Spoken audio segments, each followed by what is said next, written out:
We are less than a week from the MPL Philippines Season 17 playoffs and I think it's best to talk about the playoff teams. Unahin natin ang 6th seed na Aurora Gaming Philippines. You know what time it is? Hands in. Pagdating sa MSC history ng Aurora Gaming, yung Philippines ay hindi pa nakakarating dun. What made their debut towards MSC was Aurora Gaming Turkey that made their debut last year. So of course, kung ikaw ang Aurora Gaming Philippines, gusto mo na rin makarating ng MSC. But their route towards the MSC last year, we're talking about MPL Philippines Season 15, did not go the way that they wanted it to. Dahil kahit meron sila nung upper bracket advantage, they lost 2-3 to Onyx Philippines during the second round of the brackets at natalo sila ng 3-0 against Team Falcons that officially eliminated them from MSC contention at hindi rin sila nakarating ng finals nung Season 15. So honestly now, I have a lot of questions na gusto kong masagot itong Aurora Gaming Philippines. Number 1, for this playoffs, can Edward play at the next level? We've seen it so many times. Edward is probably one of the best XP laners, if not the best XP laner in MLBB history. Nanalo na siya ng MPL Trophy, Emerald Championship, SEA Games Gold Medal, but he has never won an MSC Championship in his career. Out of the 8 installments of MSC, nakarating na siya doon ng 2 beses. At ito yung titulo na medyo maila pa sa kanya. Andiyan naman si Demon Kite, pati si Light, who's had MSC Championship experience when they were with RSG before. But altogether, can Edward channel that championship gene para masungkit na niya yung matagal na niyang inaasam? Let's go to the second question. Big deal kaya sa kanila na sila yung pinakahuling nakapasok sa playoffs this season? Personally, sanay kasi ako na nakikita ko yung Aurora Gaming Philippines na nasa upper brackets agad. That's what they've showcased over the past 2 seasons. Kahit nga last season, di ba? Kasi nakarating sila ng 13-1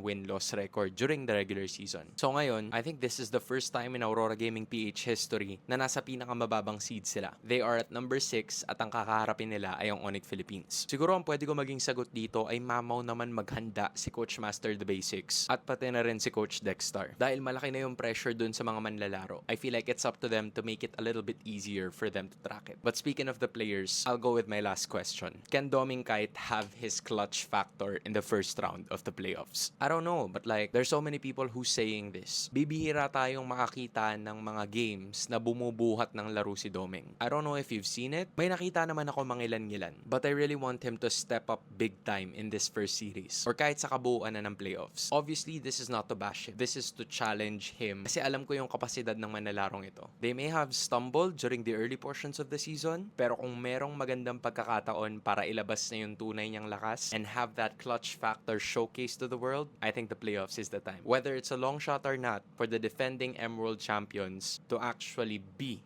in the MSC for the very first time.